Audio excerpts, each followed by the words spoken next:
Hey everybody, welcome back to Ryan Makes Sense. Today we're going to be looking at ticker symbol WYY. Yes, WidePoint Corp. They do have earnings after the bell. I want to see if this company is priced right or if there is more room to the upside or downside. We'll also see if institutions and hedge funds are loading the boat or dumping the ship. This stock has been around since I think the 90s. So we're going to do a little bit more thorough of a chart analysis on Thinkorswim. Stay with me. All right. So again, this company does have earnings. Let me make my head smaller. All right. Looking at the daily, this is the daily chart. If you know me, I like the bigger time frames, but this to me kind of looks like a bullish flag. And you may be asking yourself, what is a bullish flag?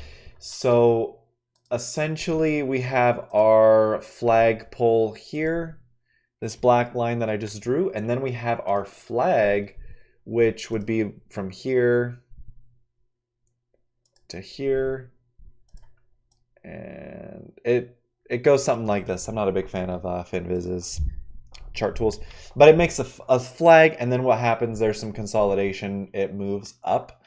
But I do like these patterns on the bigger time frame because it does mean a bigger move.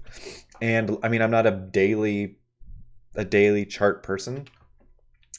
Also looking, we could be building, WYY could be building a cup and handle where you see here's the left side of the cup, right side of the cup, this handle, and then up. That's a potential possibility. I mean, let's just, okay. Maybe not. I don't know. Let's look at the bigger picture here. Okay, let's reset this. Okay, so do we have a bullish flag here? I'm gonna remove this. Yeah. Okay. I mean, we kind of possibly, we have our flagpole here with the flag forming and then maybe an upwards move. Again, that could be a stretch. This stock looks like it's just been in a perpetual downtrend.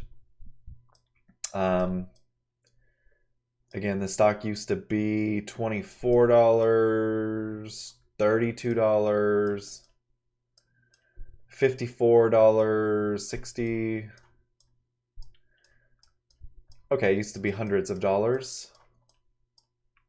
Okay, so I get the point. Okay, so this stock has essentially, since the dot-com bubble, just been going down. Where'd the stock go? Reset. So looking at the facts, let's just start to draw some long-term supports and resistances. So what we're gonna do, let's grab this.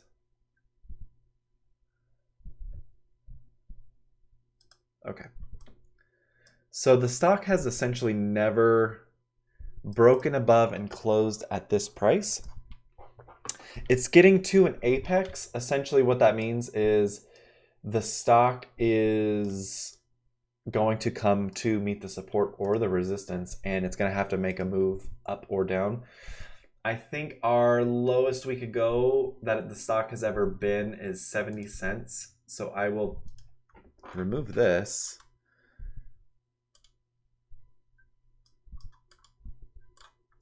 Okay, so apologies, horizontal line and about right there.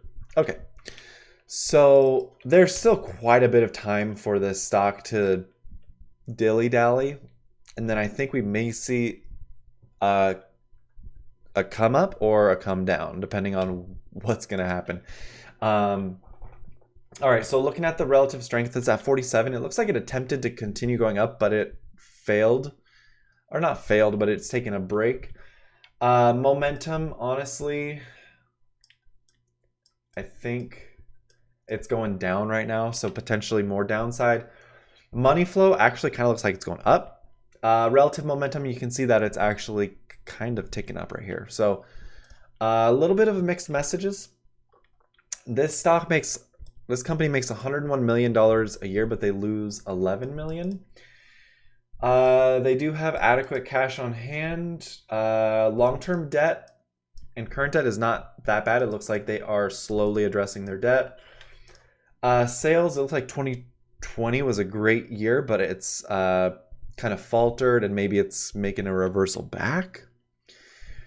Shares outstanding have been around 8.4 million to 8.7 million over the past 6 years. So again, a lot of mixed signals here. They're not profitable. Gross margins are only 13.96%. That is not that good. Let's go see what they actually do. Interesting. So they engage in the provision of technology management of a service, TMAAS. The firm is involved in providing managed services for government and commercial clients that include identity management, secure mobility managed services, telecom, lifecycle management, digital billing, and analytics. All right. Interesting. So they probably have some government contracts. Government. Sorry, my computer is really slow right now. Awards. Okay. 70.3 million during Q4. Another award. That's pretty good. Let's see how many awards they've gotten. Award. Whoa, what did I do? Okay, award. 1.7 million, 2.7, 3.2, 46. 2.6, 53.2, 73.4. Okay, so they're getting all these awards, but do they make money? Let's see. Trailing 12 months. I mean, their revenue is increasing, but wow, their revenue for 2020 was 180 million. That's pretty good, but now it's down to 100 million, so not too good. Yep, they're not profitable. Let's see. They have 7 million in cash. Total assets 51 million. Total liabilities 33 million. Okay, let's see what the stock price could be worth technically. Doing my calculation. This is a perfect scenario. So I used to work at a microcap company, and every 100 million in sales, that was equivalent to a $1 stock price. Okay, so this company makes 101,000,000. Okay, but they're losing 11,610,000. Okay, total cash is 7.53. Let's get the quarterly updates. Here we go. This will be a little bit more accurate. Okay, so I have 8 million in cash. That's good. So plus 8,460,000. Total debt.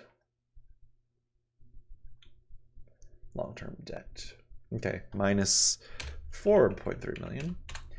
And then again, total assets 48 million. Total liabilities 32 million. That's cutting it pretty close. That's pretty close. All right, they have a $16 million buffer. So 93.66, and then we're going to take this and divide it by 7 million shares outstanding. So about a $13 stock based off my calculations. I don't see any analyst. All right, before we move on to Thinkorswim, let's actually see what institutions and hedge funds are doing with this company. So institutions own 9% as of this old data. And when I say old, I mean FinViz doesn't update their website as frequently as this website. So institutions actually own 12.5%. So that is a nice little 3% increase. No Vanguard, no BlackRock. Kang Jin and Galloway Capital Partners. Oh, Vanguard's here. Okay, so Vanguard does own 377,000 shares. That's pretty decent. Bank of America owns 5 shares. Congrats. Bridgeway Capital, Renaissance Technologies. Dude, Renaissance Technologies is always early getting into stocks, and they do pretty well. BlackRock only owns 13,000 shares. I'm not seeing a lot of selling, honestly. Okay, we have some selling here. We have some selling. I mean, not bad. JP Morgan has 14 shares. Congrats. Wells Fargo 62. Congrats. Morgan Stanley 4,500. So a lot of these companies look like they're taking starter positions to see and test the waters. Again, personally, not my cup of tea. But anyway, let's move on to Thinkorswim. Where's the analyst price targets? Oh, target price. Target price is $14. So 13 mine's a little bit conservative compared to what the pros have. But I do want to look at this on a little bit more of a better detail. So we're going to go to WYY. I probably have this one in my catalog.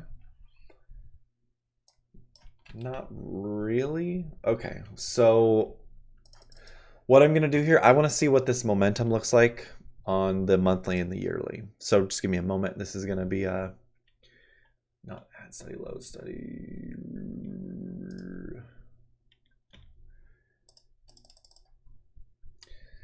So this is going to show several indicators, and it's going to take just a few seconds. So in this meantime, let's take a sip of water. Let's put our chapstick on. And let's think about what's going to happen for their earnings call today. They've gotten a lot of awards. I wonder if those awards stop coming in, if it's going to hurt their business.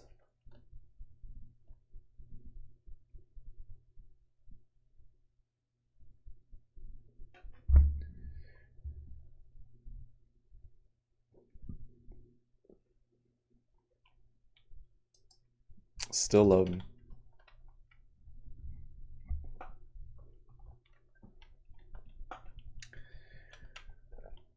Okay, so let's...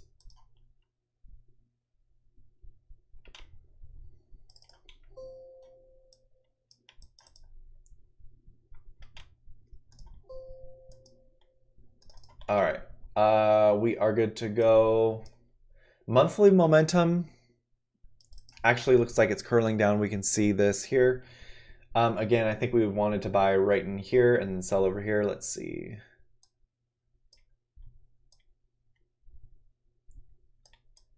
Whoops, damn.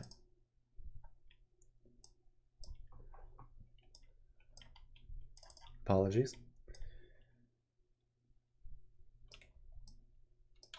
So yeah, buying right here where these slow stochastic indicators are, these would have been great points to buy. The stock was around $1.78, got as high as $3.18, $3.19. Very cool. Okay, but I want to look at the yearly momentum because this is going to give us a little bit more information.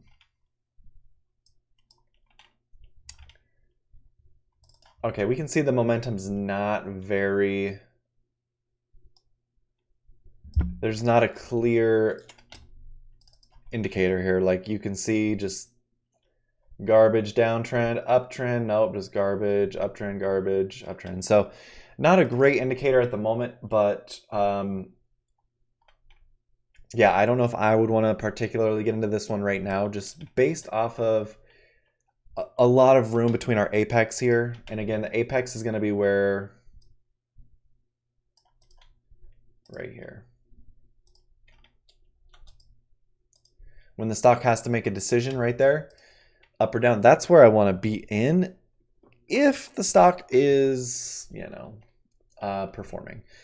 So if you are in this stock, I think, I mean, the company sounds interesting. They do about 100 million a year, getting a little bit better. I mean, if you've got a long time to wait, I think it could eventually go up and test. Like you could see it tested in 2015, tested in 2021. It's about a 6-year difference. And then another 6 years, 2027, it might test it here at like 9. And that's if it just stays within this pattern. If it does get insane government contracts or other business enhancements that could cause the stock price to go up, You know, that's a risk you might want to be willing to take. But yeah, I don't really have any preference or strong beliefs on the WidePoint. At $2.61 a share, this company has historically gone down considerably over time. I would be on the sidelines for this, but I would want to make alert for 2026 to come back to this one. They've been around since 97. What's another 5-6 years? Or no, wow, what's another 3 years? All right, if you guys made it this far, consider subscribing. Good luck if you are holding this one on earnings. Take care. I appreciate you. Bye.